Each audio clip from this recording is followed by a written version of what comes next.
Well, hey, what's going on, everybody? Thank you so much for tuning in to the Common Good podcast. This is the home edition. We're coming straight to you from our homes, and just so excited that you're joining in and tuning in with us. I hope you're staying home. Hope you're staying healthy. Man, these are crazy times, but we are so thankful for technology that allows us to continue to connect with each other. And so I think you're going to be really blessed today. If you are new to the Common Good podcast, really the premise is simple. What we want to do is we just want to highlight regular, everyday, ordinary people of faith who are finding ways to use their skills, their passions, their gifts, their talents, their influence, their resources for the common good. And the hope is that as you hear these stories, you're going to be encouraged, you're going to be inspired. You might even be challenged to consider and to think and to reflect on just your own unique God-given purpose and calling, and how God might be inviting you to use your resources and your influence to work for the common good, certainly in the spheres that you occupy, in the spaces that you occupy. And so I'm so excited for this conversation today. And so I just want to jump right in. Today on the show, on the podcast, one of my all-time favorite people, we've got Jen Lou in the house. Jen, what's going on? Hello. It's good to see you. Thanks for letting us into your home. Of course. That's awesome. How you doing? Hanging in there? I'm doing okay. Hanging in there. Yeah. I'm excited to chat. Totally. Well, I appreciate you taking the time, and I'm really excited. You know, I think as I was even just kind of thinking about this conversation, just the journey, just to be able to be on the journey with you, and I still remember. I still remember when you and Matt first started coming out to the church, which was, I think we were saying almost 4 years ago now, which is crazy. It's so hard to believe it's been that long, but I still remember you guys sitting in the back, kind of checking things out. And but one of the things I'll never forget is, I would remember seeing you guys coming into the church and the services, and then we had that one time where you guys reached out and we had that conversation, and I just remember that conversation of just the first time really just getting to know you and your story and your journey and just your heart. Even in that space, I know you're in a season of kind of wrestling with faith a little bit and exploring and kind of what does faith look like and what does it mean. And I just so loved your authenticity and just such a genuine heart. So I've been super, super blessed. And I'm glad that you're here just to be able to share your story and your journey with the rest of us. Yeah, I'm glad to be here. What's really been awesome, I think, about growing with this Common Good community is that I've felt so encouraged to be vulnerable and share in ways that I never have in my entire life. It wasn't until I started coming to church where I realized, thinking back, like, wow, I always thought I was really open and communicative about my feelings. Turns out I'm actually not very open about my feelings. And so kind of breaking through that initial barrier and that fear, it's been really rewarding so far. Yeah, that's so awesome. Well, I think that's part of what's been special about just having you part of this community, right? Is I think your ability to be open and transparent and honest about your own story and your own struggles, I think has really touched so many people. So keep doing it. That's awesome. Hey, so, this is the Common Good podcast. There's obviously so many different things that we could talk about. But for the sake of this particular episode, I wanted to speak specifically to you about kind of this topic of yoga. Yoga, mindfulness, holistic wellness. I know yoga is a big part of your life. That's a big part of your faith journey. We're going to unpack that a little bit. But maybe for those that don't know, because I know you do, a lot of different things. But for those that don't know, you are a certified yoga instructor. And where are you currently teaching at right now? So I'm currently on the teaching staff at this awesome studio in Seattle called The Six. And so we're called The Six because it's short for the 206 Seattle zip code. So a lot of people get it confused with, Drake. They're like, the six? I'm like, no, it stands for the 206. And so it's it's a really awesome place. And I did want to mention to all of our listeners, because I don't know if a lot of people know this, but you, Royce, are the one that initially connected me with the studio owners. So it's pretty amazing that your introduction really helped propel my teaching career along in this way, because I think up until then I was having a really hard time finding a studio that was a good fit. And it's just awesome that God helped make that connection, and it's become such a big part of my life. Yeah, that's so wild. Shout out to Karen and Simon, by the way. I know. Come on. That's so cool. They're awesome. Well, I mean, so how's that even working right now? Obviously, with kind of the shelter in place, staying at home, you're not able to teach any classes. Are you guys doing anything virtually online right now, or kind of everything's just on hold? So what's really cool is that with all the digital tools we have nowadays, we have been able to do online classes. Okay. We've been offering these classes for free on Instagram.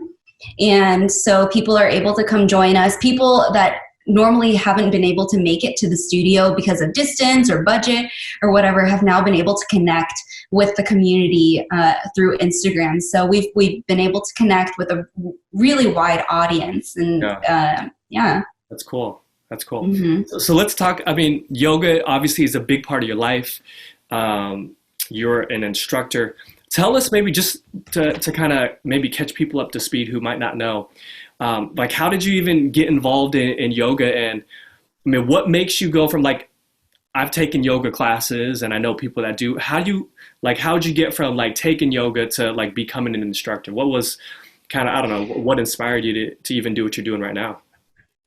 So, when I think about yoga, I think people initially become interested in yoga for what might be one of the more obvious reasons, which is that physical practice. People are either thinking, oh, I want to get more flexible, I want to get some sort of a workout, something in that realm, or maybe they are drawn to the mindfulness aspect or stress reducing.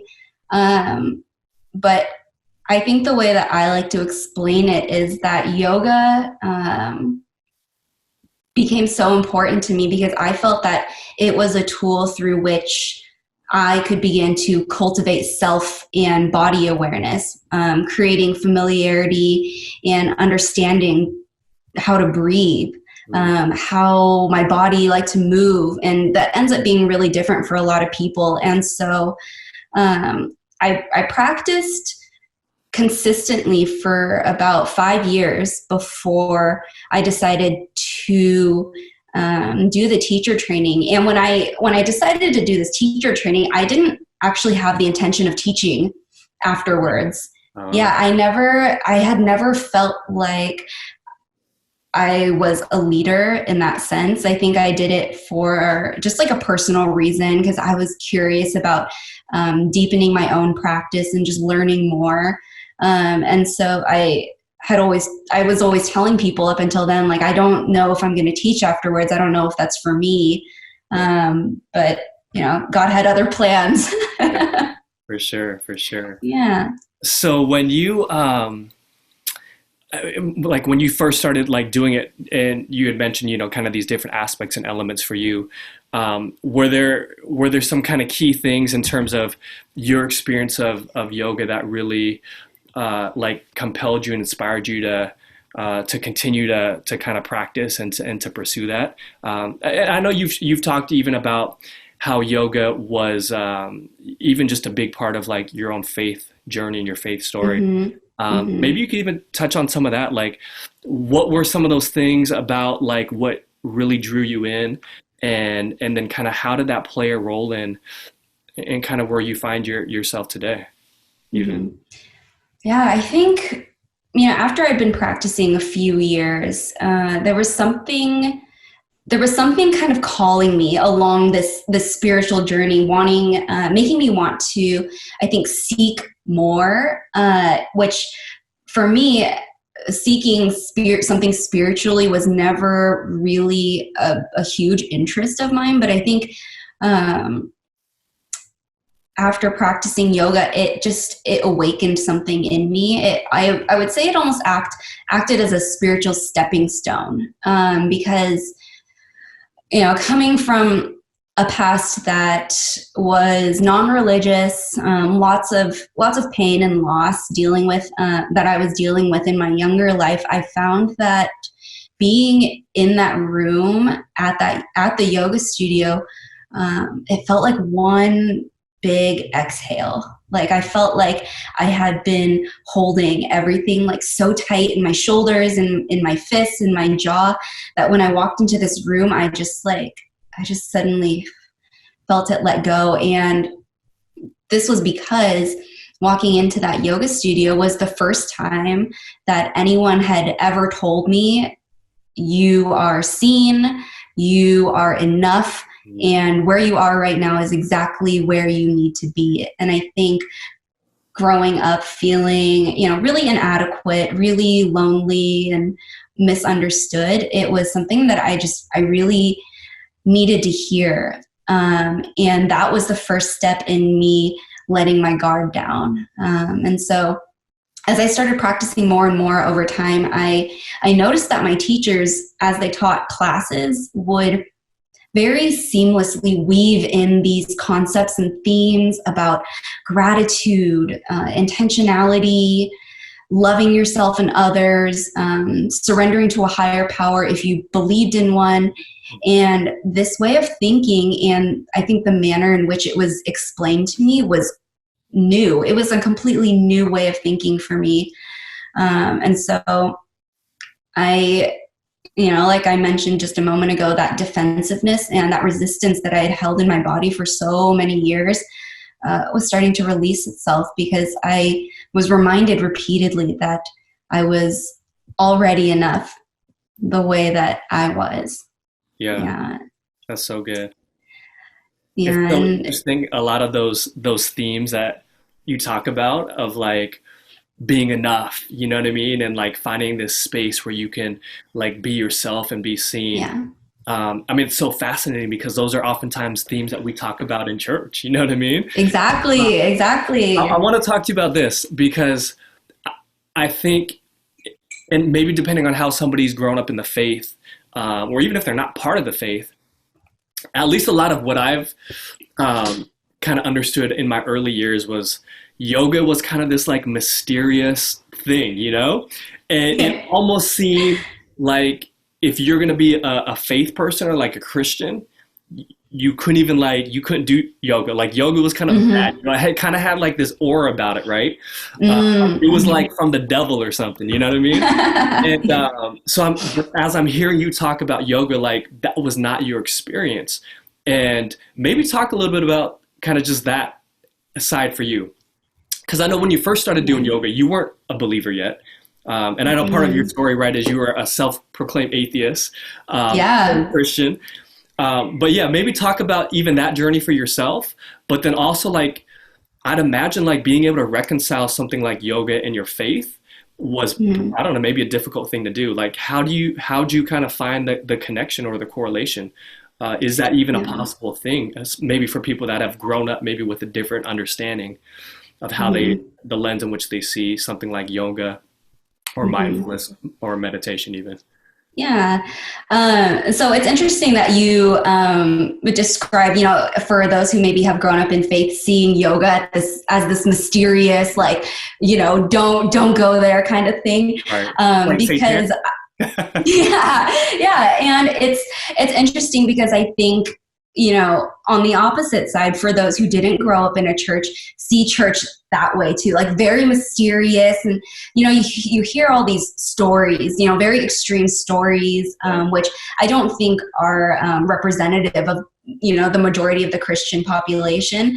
But you hear these stories or whatnot that just make you think, oh, I don't even want to go there. And, and for Christians, perhaps hearing like extreme stories that are related to yoga where it's like, oh, that's not for me. That's so crazy. Right.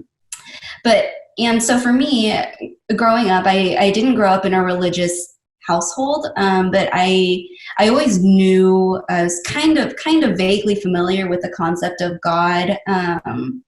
My mom had, you know, tried to seek community for us because my parents, as Taiwanese immigrants, didn't really have a strong community here.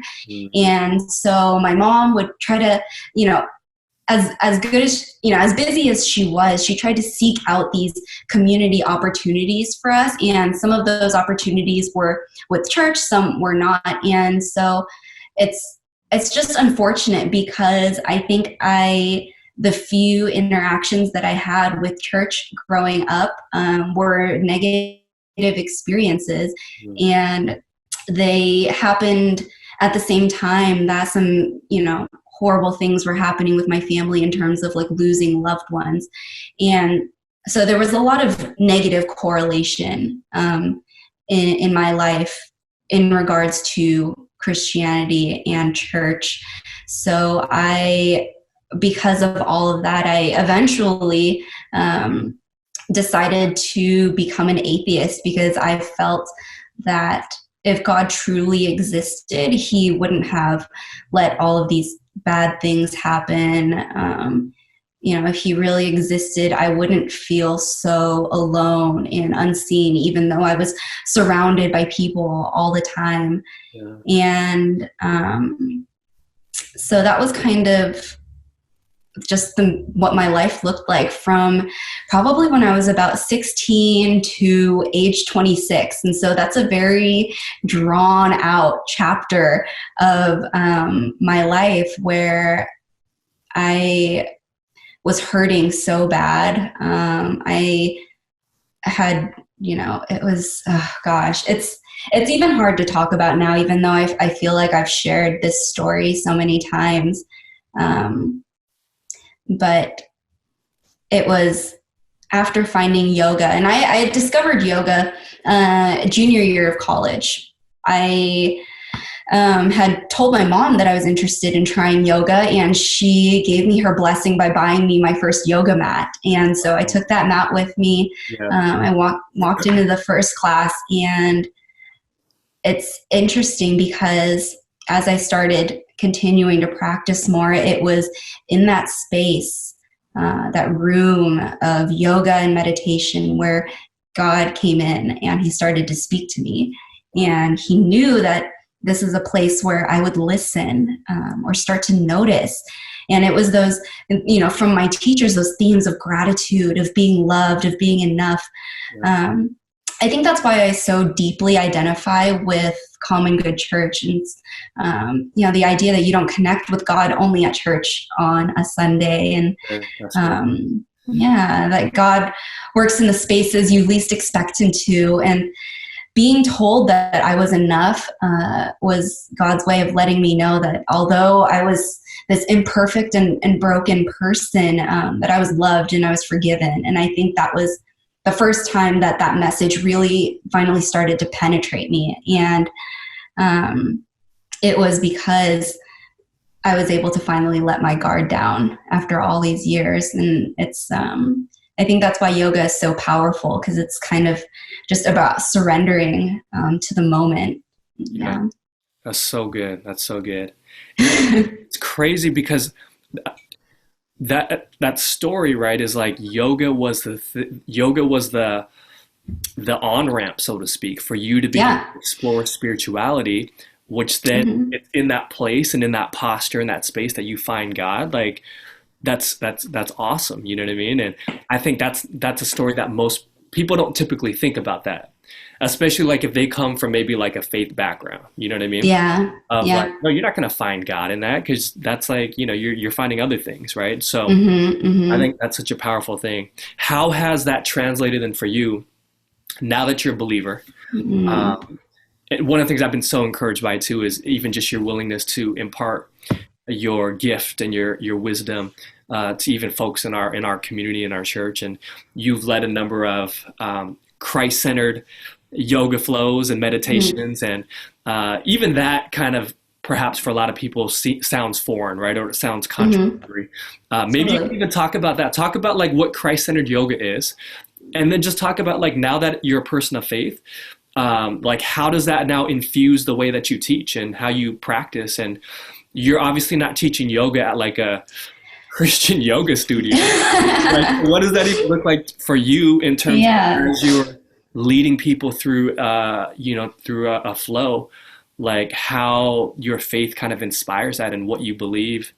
How does that kind of inform like how you teach? So the Christ-centered yoga practice that I've kind of come up with or created is really a mindfulness practice. It's a moving meditation. And I think what I've come to learn is that a lot of times we don't even realize how much tension and stress we're holding in our bodies. We don't even realize how much noise is in our minds based on, whatever's going on in our lives, whatever media we're consuming. There's all this noise.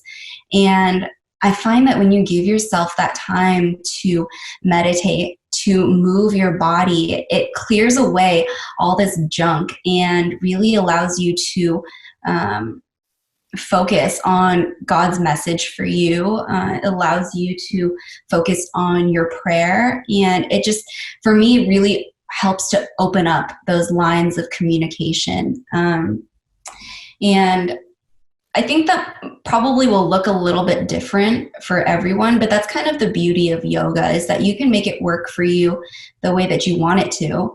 And so for me, being a Christian, but also being a yoga teacher at a non-religious yoga studio, it's really cool, because I think a lot of the sermons that we hear on Sunday from you, those messages literally end up translating into what I share in my class for that week. And it's, when I'm teaching the class, I'm not preaching to anyone, without their consent. I don't want to suddenly, just jump into that and scare anyone away. But my hope is that by sharing these ideas and themes with people who may or may not be Christians, and for the ones who maybe are not Christians, that someday if they have the opportunity to encounter Jesus, like really encounter him, and they learn and hear all these amazing things about him, that these ideas are not foreign to them, that there's some sort of familiarity and comfort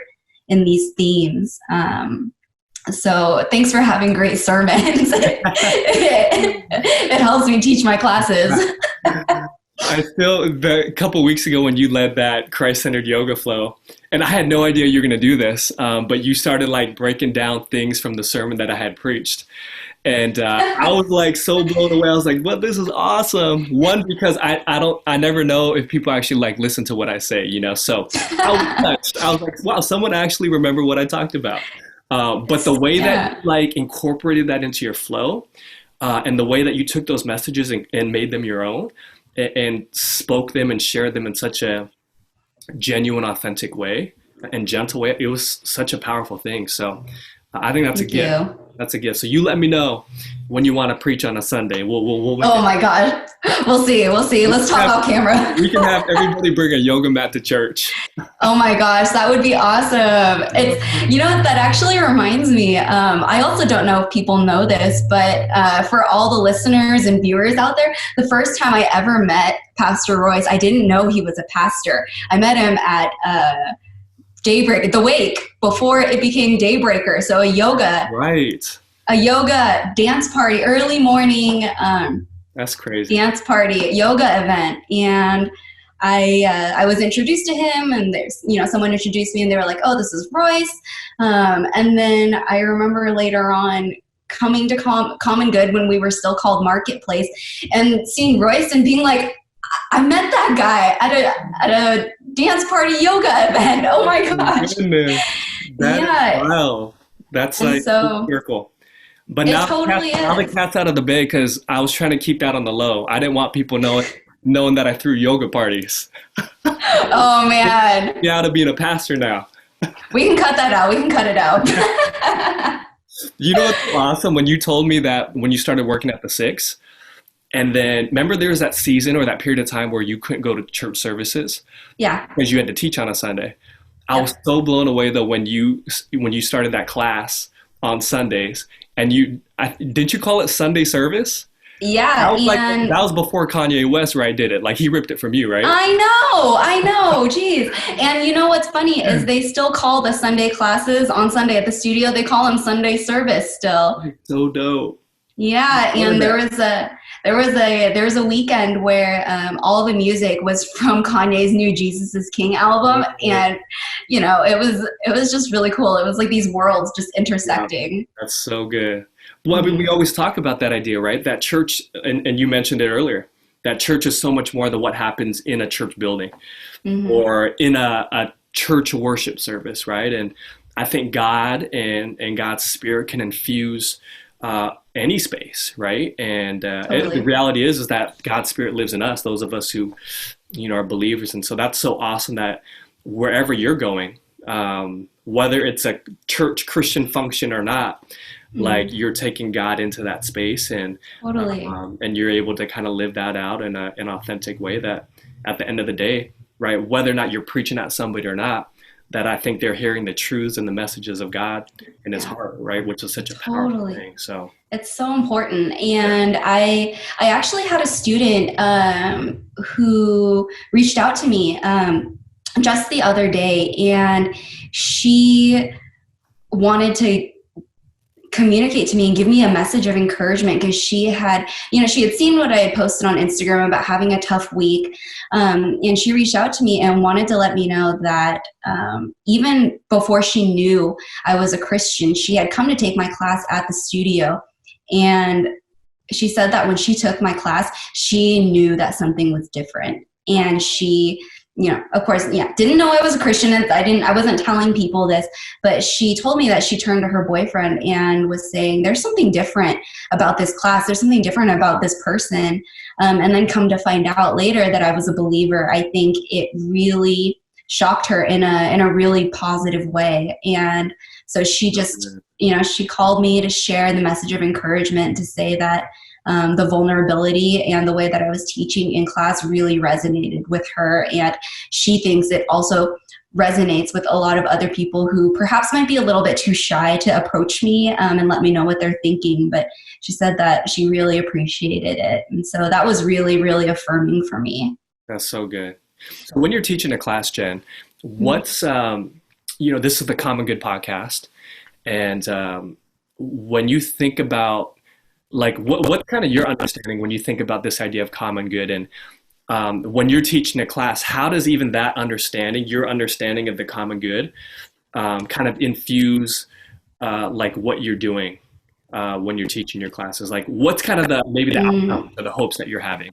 And I know you touched a little bit about, like, as people kind of open themselves up to maybe spiritual things, they might hear these different messages. But are there kind of other ways in which, maybe in particular, as you think about the practice of like mindfulness and meditation, like what are you hoping that people take away from your classes? Like what do you think this is doing for them? Whether it's a spiritual thing or not, like are there other kind of aspects and facets to that? I think if there was one takeaway that I would want my students to have, it would just be that where they are is enough in this moment. And I think the importance of meeting other people where they're at in their journey. And this can apply to someone's faith journey. This can apply to someone's yoga journey. It's just letting them know that it's okay if you're not sure about something. It's okay if you still have questions.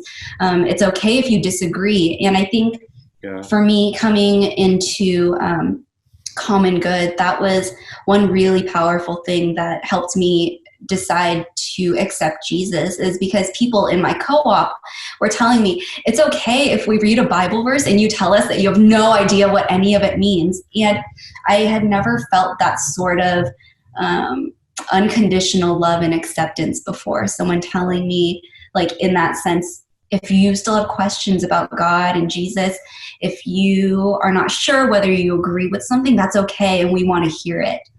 And so I think Common Good, with that as one of our biggest strengths, as we continue to grow, I think that we'll really have the ability to reach people in a way that church hasn't before, to be able to start dialogues and discussions that maybe people haven't felt able to before. And at least that's my hope, because I think that was, it was really powerful for me to experience that.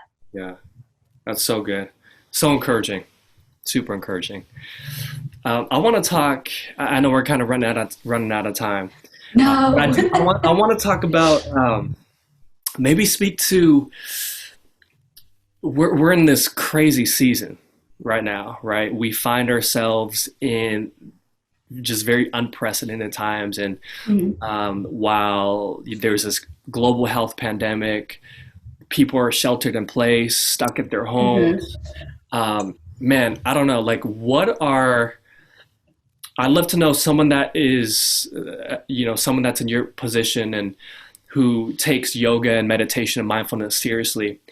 How do you think those principles are particularly applicable or relevant to maybe how those of us who are struggling in the season, like how can some of those things help us stay sane? Like, are there specific practices that you're engaging in on a week-to-week, day-to-day basis? And I don't know, what are some maybe encouragement that you might have, some advice, practical advice that you would have for our listeners right now who find themselves struggling in the season? How might yoga, mindfulness, meditation kind of specifically be helpful?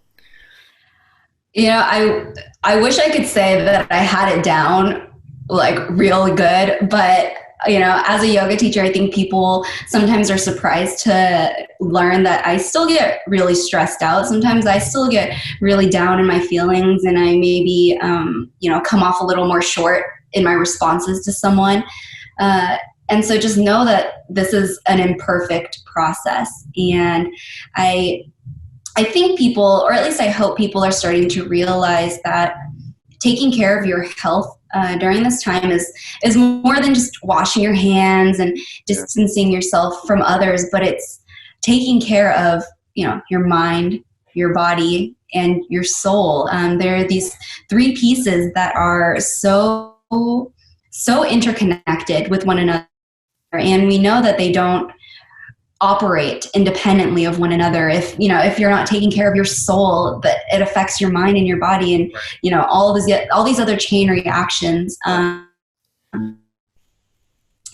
so I think one of many things that I try to do is to just be aware of how you feel throughout the day or the week. Just giving yourself that time to reflect and check in, and then also process those feelings, allowing yourself to feel the feelings, whether they are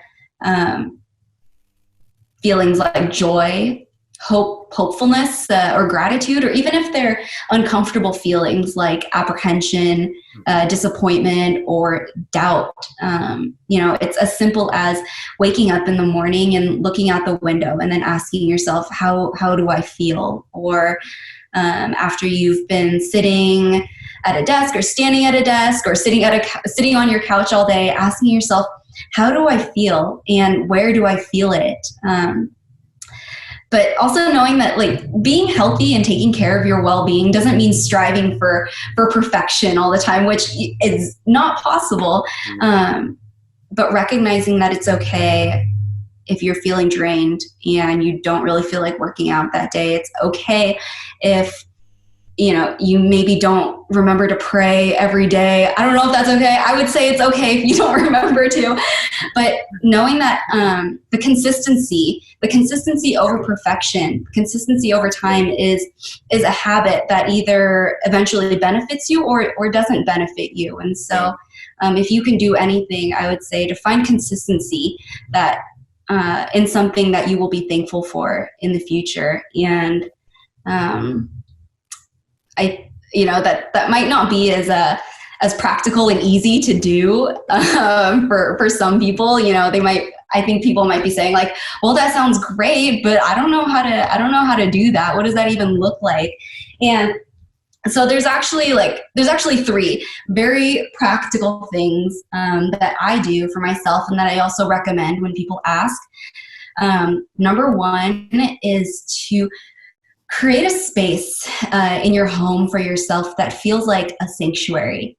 somewhere that you can retreat to. And this doesn't have to be an entire room.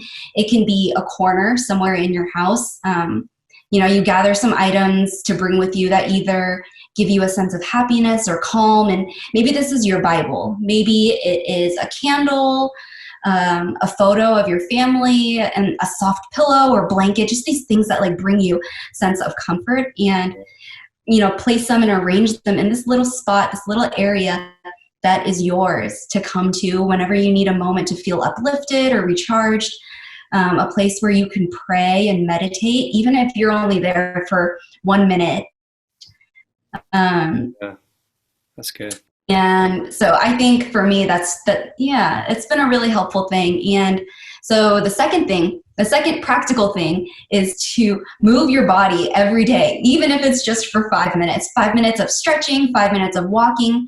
Sometimes we get so caught up in what we're doing that we don't even feel like we have 5 minutes to spare, but we really do. We really do have 5 minutes to spare.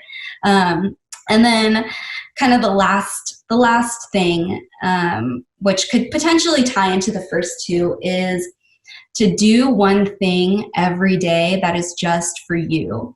And whether that is making a cup of coffee with your favorite creamer in it and then just enjoying it, eating a nourishing meal that you really love, or taking a few extra minutes in the shower, or taking a bath if you have time to do that.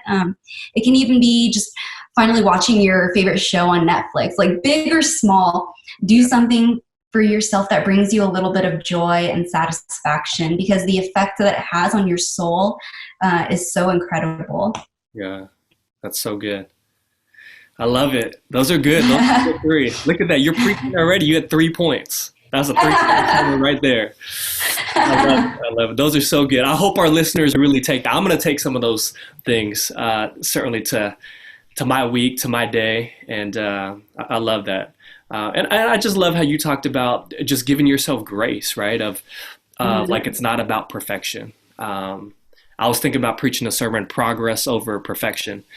And we kind of talked about that, right? This idea of like, because I think sometimes we get so hard on ourselves and we beat ourselves up, and that doesn't help us at the end of the day. Like, that's only going to make us feel more discouraged. It's only going to make us feel more down on ourselves. And so I think, like you said, right, giving ourselves space to be gracious towards ourselves and to realize that, this is more of a marathon than it is a sprint, right? And that's why these like daily habits and these daily practices can really be beneficial, even though they seem so small, right? Because in the grand scheme of things, as you build into as you build in those habits, they're going to help you in the long run. So exactly. So good. Well, Jen, we gotta cut this short. We gotta end this convo. Maybe we'll pick it up again for another episode in the future. But Jen, thank you so much. Thanks so much for hanging out, taking time just to share your story, your heart, your journey, and some of these real practical things that I think are going to be super helpful for people, especially right now in this crazy season that we're in. So I hope so. Hey, where can people find you if they have questions, if they want to follow up with you? You're on IG. Is that like the best place to reach you in terms of classes? How can people get a hold of you? Yeah, you guys can either find me on Facebook, probably through the Common Good Facebook group page. Just find me through there. And you can find me on Instagram at Jennifer Liu. There's a random vowel missing out of that name, so just type it in. I'm sure you'll find it. There's no E, right? There's no second E. There's only a first E, which is really frustrating for some people and for me at times. But regular Jennifer Liu was already taken with all the vowels. You got to get creative. I know. You got to do what you got to do. Cool. Awesome. Well, thanks so much, Jen. And to those listening, to our audience, thanks so much for tuning in and being a part of the conversation. I hope that you were encouraged. I hope that you're blessed. And I hope that there's going to be some things that you took away from this conversation that are really going to help you, especially as you try to navigate this season. So, hey, know this: you're not in this alone. That we're in it together. If there's anything that we could do as a community, reach out, let us know. But we're going to get through this together. So, God bless you. We're going to hopefully have some more conversations in the coming weeks. And so look out for those. If you're not already subscribed to our YouTube channel, subscribe to it, like it, share it with a friend. What else are we supposed to do with these things? I think that's it. Those. Start with that. Yep. So, hey, thanks again so much for tuning in. We'll talk to you soon. Stay home, stay safe, and we'll see you soon. It's the wrap.